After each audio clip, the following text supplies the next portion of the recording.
vision and views regarding this topic of our reunion, which is on the agenda of all main international organizations, which is building resilience in times of crisis, in the context of the pandemic, but not only. Indeed, in the last 1.5 years, the pandemic has come to be a defining factor of international politics, and we have a lot of challenges before us, challenges that cannot be compared with the ones before the pandemic. But hard times are also a driver for change and for improvement, for building strength, for building resilience, for mobilizing all our resources, for giving the best of us as individuals, societies, and institutions. In that spirit, I think what is important is to see not only what we can do separately, individually, as nations or institutions, but what we can do together in order to cope with these challenges. And strengthening cooperation with such a like-minded partner as is India is for us a very important long-term objective for Romania. As we have noticed, the pandemic has produced impacts on various areas, social, economic, political. It accelerated or reinforced certain trends that already existed, such as digital transformation, and that's why we are now in this format. This is the second time we organize the annual reunion of our ambassadors in this virtual format. The reconfiguration of supply chains, or even the redefining what a workplace means. For many of these trends, the Indo-Pacific region has emerged as vitally important at world scale.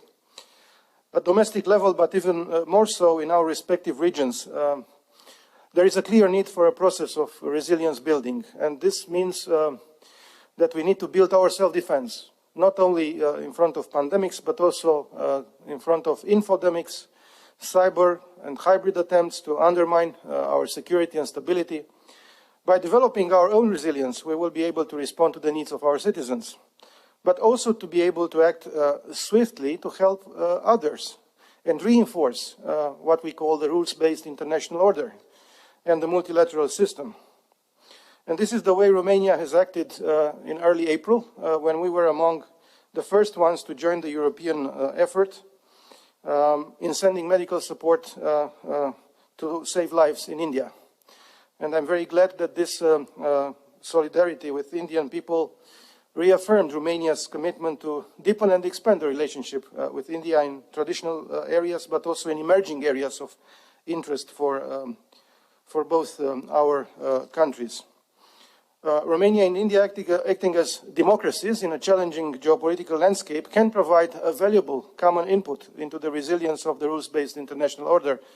And in this respect, I have to underline the strong example India set during its tenure as the monthly rotational presidency of the Security Council by organizing sessions on maritime security, on peacekeeping missions, on counterterrorism. The last meetings being chaired by you, Minister. The same month, under the prominent Indian authorship, the UN Security Council issued a resolution of Afghanistan, reflecting our common concern that the Afghan territory must not host threats to any country or shelter terrorists. And these are ways to make our contribution to make the world a better, a fairer, a safer place for next generations.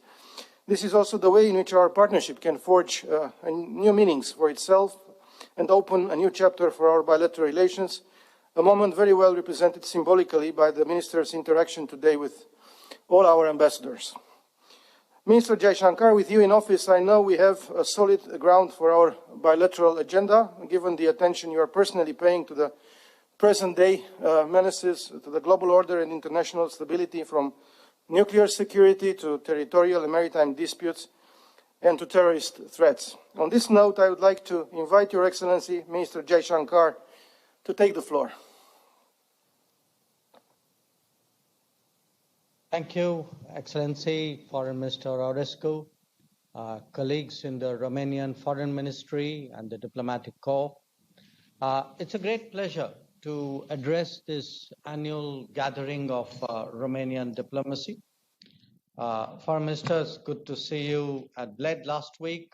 We couldn't set aside time, but it was good of you to be there at the Foreign Ministers meeting, the Gimnik meeting.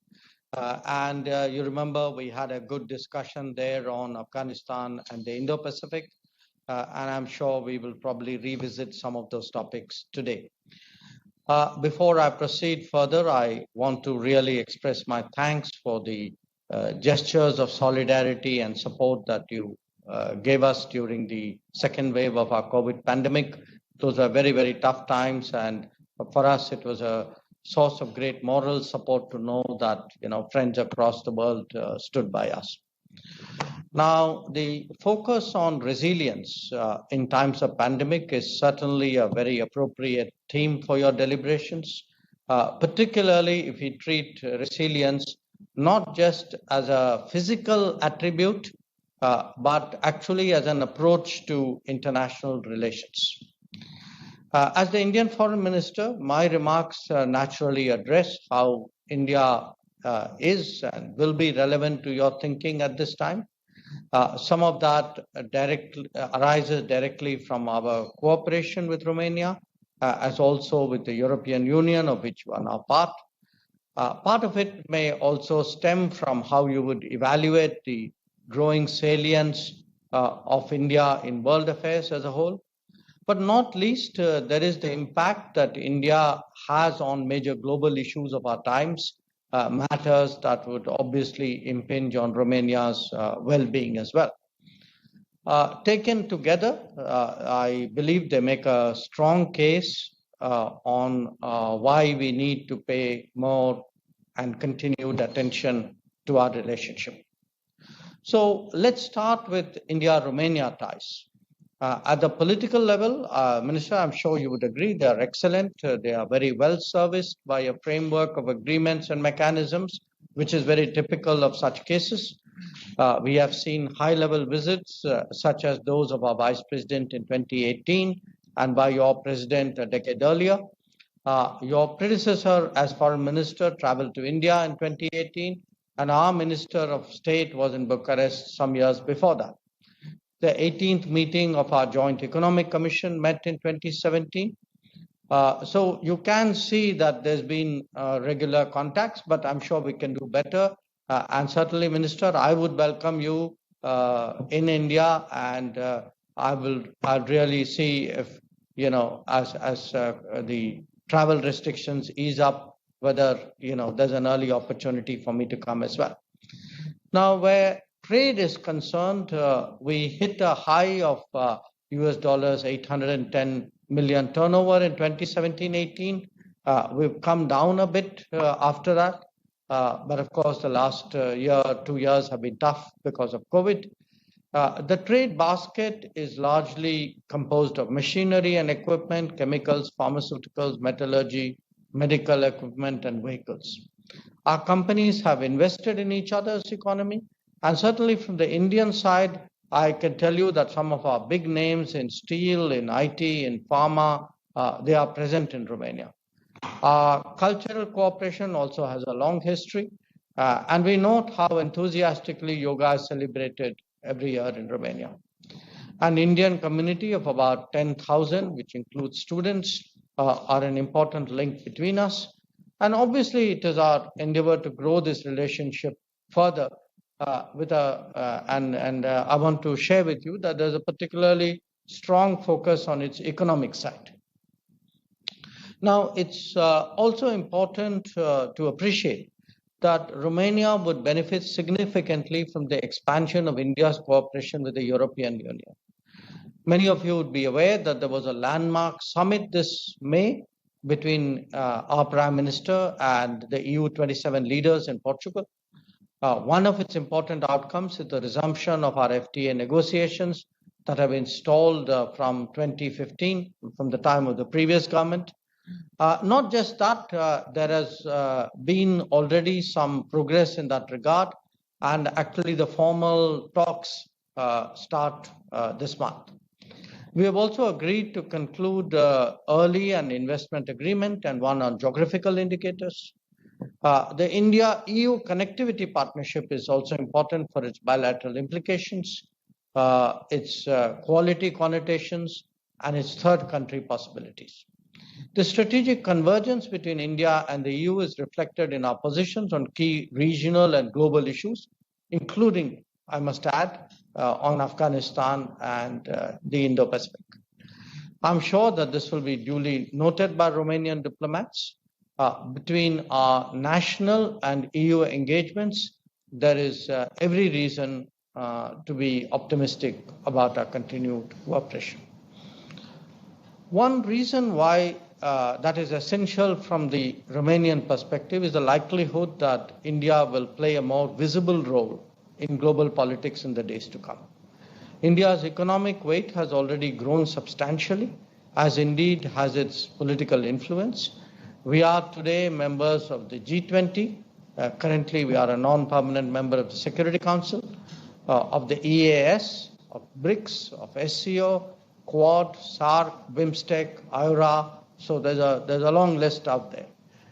In our own vicinity, the Neighborhood First policy pursued since 2014 has strengthened connectivity, contacts, and commerce. India's growth is a tide lifting the larger region in the quest for prosperity. Towards Southeast Asia and beyond, the Act East policy has added security, connectivity, and greater societal contacts to a robust economic partnership. Now, this has now further developed into what has become known as an Indo-Pacific vision that contemplates opportunities much more seamlessly. To the West, a Link West outlook has actually transformed our ties with the Gulf states and fashioned a strategic construct that goes beyond energy, trade, and the diaspora. To the south, the Sagar Maritime Initiative has taken an integrated view of cooperation with various island and littoral states. With Africa, an ambitious development partnership and a larger footprint. In fact, all our new embassies we have opened in Africa has given a traditional relationship a new scale. India's engagement today extends through established mechanisms from the Pacific Islands on our east to the Caribbean on our west. Now, these developments may pertain to specific regions and theaters, but together they connote something much larger for the international order. The re-emergence of a civilizational state like India drives the rebalancing of world affairs in a significant manner. Obviously, that phenomenon has other aspects such as the rise of China, the growth of ASEAN, etc. But this rebalancing is today sufficiently advanced to create a more multipolar global architecture. In such a world, the challenge that diplomacy faces is to navigate the different poles and arrive at an optimal positioning. By its very nature, that is a dynamic and actually a perpetual exercise. The takeaway for those in our profession is that the emerging order really calls for a new type of foreign policy. The other undeniable reality of our times is, of course, the growth of globalization. Spanning virtually all the domains of human activity, it has led to interpenetration and interdependence of a kind that could not have been imagined earlier. Equally important, this has been actually a constraining factor on competition and has encouraged new forms of power and influence. At one level, it has strengthened the indivisibility of certain challenges like climate change, terrorism, and pandemics. But on the other hand, it has stirred a debate on the optimal nature of globalization. The COVID-19 pandemic has clearly made all nations of the world much more aware of external risks and vulnerabilities. It has raised questions about the centralized aspects of globalization, the debate I spoke about, and highlighted the importance of trust and transparency. Many states have defined their national security and strategic autonomy in a more expansive manner as a result. An issue that has emerged strongly on the global agenda is the requirement for resilient and reliable supply chains. Some of this is an objective demand, some arise from the behavior of states. But together, there is a wider appreciation today of the importance of global cooperation, particularly among states who share values and respect rules. So let me say that India and Romania, we have a significant convergence in our outlook of the world and of its contemporary challenges. Our cooperation has a larger beneficial impact as well. I'm very appreciative of the opportunity today to share some of our thinking with you, and I'll be delighted to take this conversation forward in the time which is left. Thank you. Minister Jaishankar, for your insightful contribution to the works of our meeting. This ends the public part of this session, and we will continue shortly with the debate.